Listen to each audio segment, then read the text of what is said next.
eu vou abordar o assunto pêndulo simples. Na outra videoaula, eu abordei especificamente o assunto movimento harmônico simples, analisando a situação do sistema massa-mola.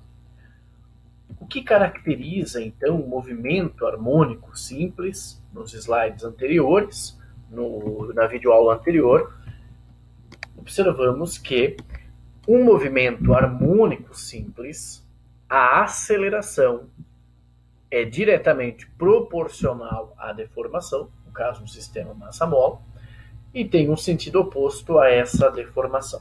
O que acontece, então, nós podemos falar sobre a existência de uma força restauradora. Por exemplo, quando você deslocava a mola, o objeto do sistema massa-mola, esse objeto era deslocado para a direita, essa força elástica era para a esquerda, a força aplicada sobre o bloco, e essa força era uma força que nós poderíamos chamá-la de restauradora. E nós deduzimos também a equação da velocidade em função do tempo, da posição em função do tempo e da aceleração em função do tempo no movimento harmônico simples para a situação do sistema massa-mola. Vamos, nessa videoaula, analisar outro sistema, outra situação que pode, com determinadas considerações do contorno, ser considerado um movimento harmônico simples, que é o caso do pêndulo simples. O que é um pêndulo simples, então? Pêndulo simples constitui-se de um barbante, uma corda de massa desprezível, e você tem um objeto cuja dimensão também é desprezível, os tamanhos são desprezíveis, uma partícula aqui que tem uma certa massa. Essa posição, conforme podemos observar nessa figura, essa posição é a posição de equilíbrio. Você tem uma corda que tem um comprimento L e você tem um objeto na ponta. Esse objeto, as dimensões do objeto são desprezíveis. Tem uma certa massa. Essa corda está pendurada nesse ponto. O que ocorre, então? Quando você deslocar essa corda, esse objeto, aliás, para a esquerda, esse objeto, essa corda, forma um ângulo θ com esse eixo horizontal. Quando você soltar esse objeto, o que acontece com ele?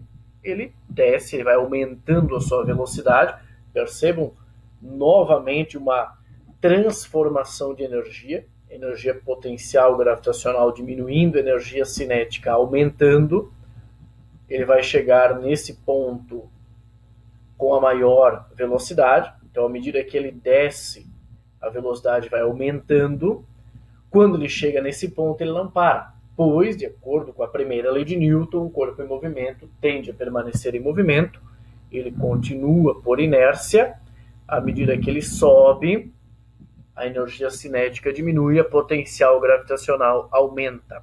Desprezando forças dissipativas, como o atrito, a resistência do ar, se você soltar esse objeto nesse ponto, ele vai chegar num outro ponto distante em relação a esse eixo. Então, se você soltar esse objeto de uma altura 30 centímetros, ele vai atingir a mesma altura. Então, ele começa novamente a oscilar em torno dessa posição de equilíbrio.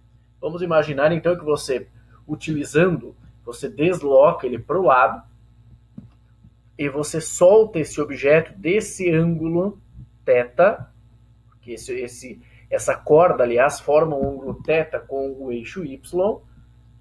Quem puxa o objeto para baixo é a força peso. Então, essa força, ela vai ser, a componente dela vai ser a força restauradora. Por quê? Porque quando você desloca o objeto para a esquerda, quando você solta, ele vai para a direita. Depois que ele movimenta-se para a direita, a força restauradora puxa ele para a esquerda.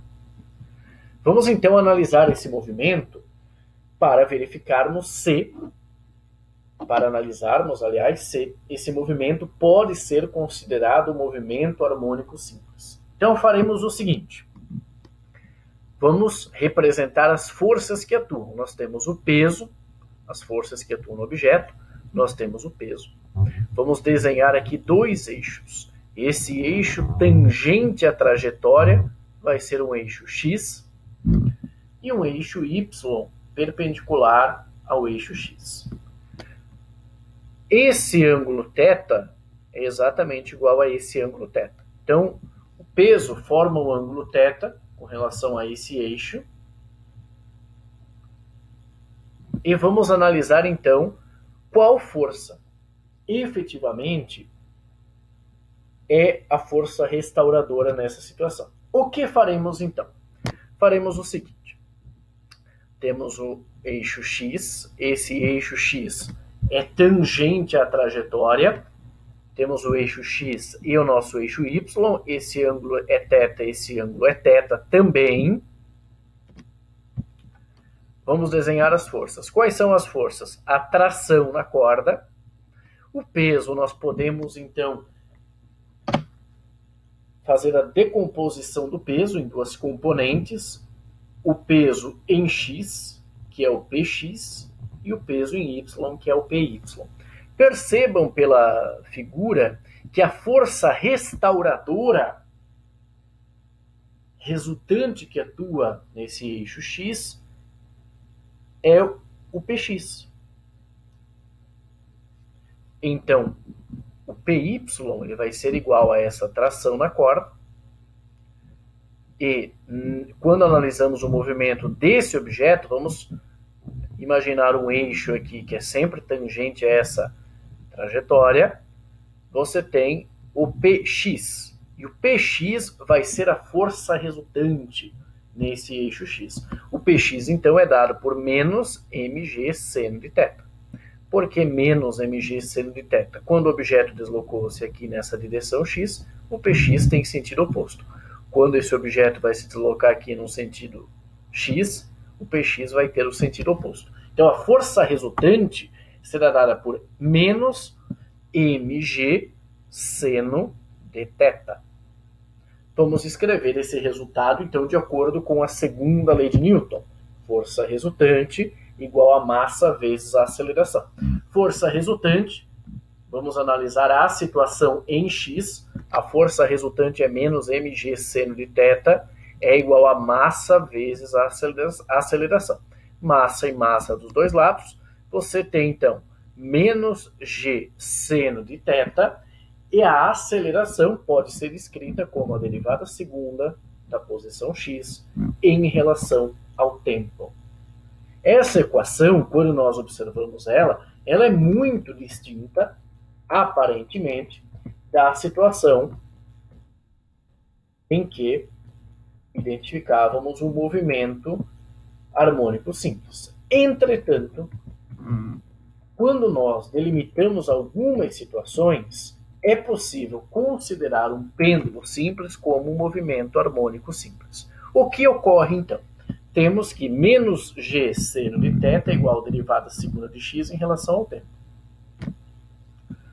Vamos observar, então, um arco. Nós temos aqui um arco, um ângulo θ, um arco, em que aqui é L e aqui também é L, e essa distância, uma determinada distância, S, por exemplo, ou x.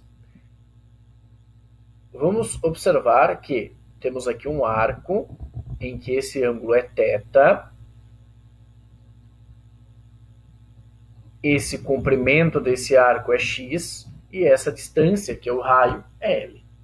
A definição de θ é dado por x sobre L.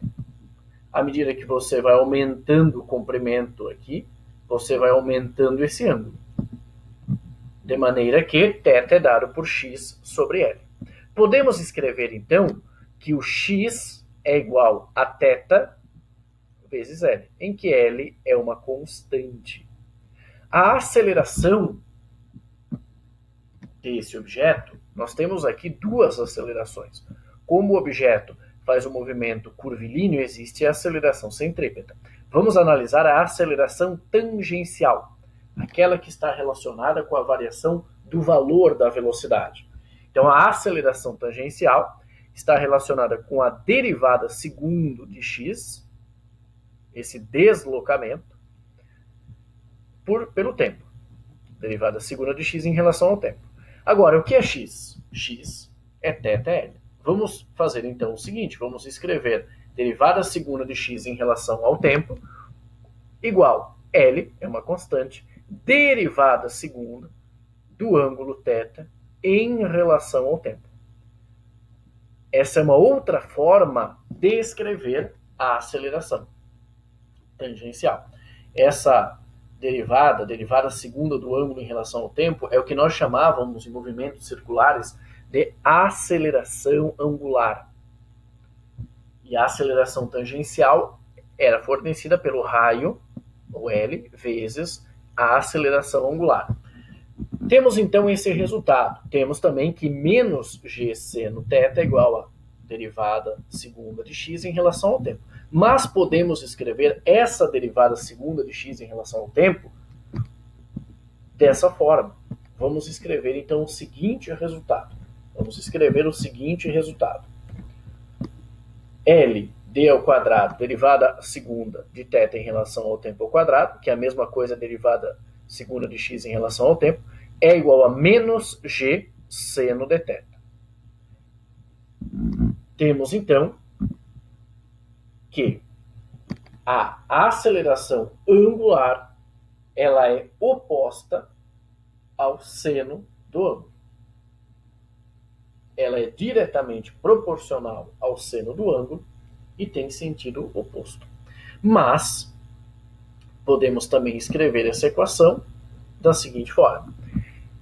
Derivada segunda do ângulo em relação ao tempo é igual a menos GL vezes seno do ângulo. Essa configuração não representa o movimento harmônico simples, porque no movimento harmônico simples a aceleração tem que ser diretamente proporcional ao deslocamento e oposto ao deslocamento.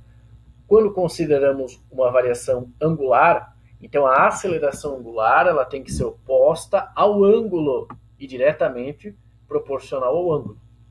Não é o que percebemos aqui. Entretanto, para pequenos ângulos, o seno do ângulo é exatamente igual ao ângulo. Para ângulos pequenos, seno de θ é igual a θ. Então, para você considerar um pêndulo simples como um movimento harmônico simples, é necessário que esse ângulo seja pequeno, para que seja feita essa aproximação. O seno do ângulo seja igual ao ângulo.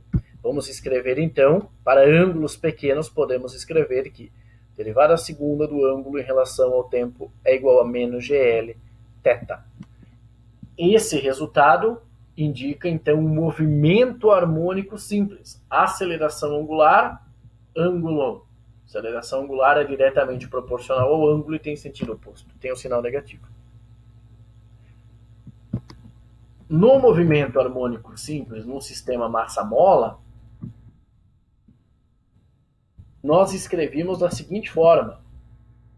Derivada segunda de x em função do tempo é igual a menos kmx, em que k sobre m era ômega ao quadrado. Vamos utilizar o mesmo raciocínio no pêndulo simples. Então, g sobre L é ômega ao quadrado. Então, ômega é igual a raiz de g sobre L. E ômega é 2π pelo período, dividido pelo período. Então, podemos combinar que ômega é igual a 2π dividido pelo período, e é igual a raiz de g sobre L, e obter a equação que fornece o período de um pêndulo simples. O período de um pêndulo simples é dado, então, por 2π vezes a raiz quadrada de L sobre G. Quanto maior o comprimento, mais tempo será necessário para que o pêndulo complete uma oscilação. Você pode perceber isso na prática. Se você pegar um barbante com objeto na ponta e colocar para oscilar a um ângulo pequeno, ele vai gastar um certo tempo, mas se você aumentar o comprimento desse barbante, você vai perceber que ele gasta mais tempo para completar um ciclo. Isso está de acordo com esse resultado. Então, quando utilizamos um pêndulo simples, é importante que esse ângulo do qual o objeto é solto, esse ângulo deve ser pequeno, para que essa aproximação, para que essa igualdade seja válida. Podemos então escrever no movimento harmônico simples do sistema massa-mola, escrevíamos x igual a A vezes cosseno de ômega t mais φ0.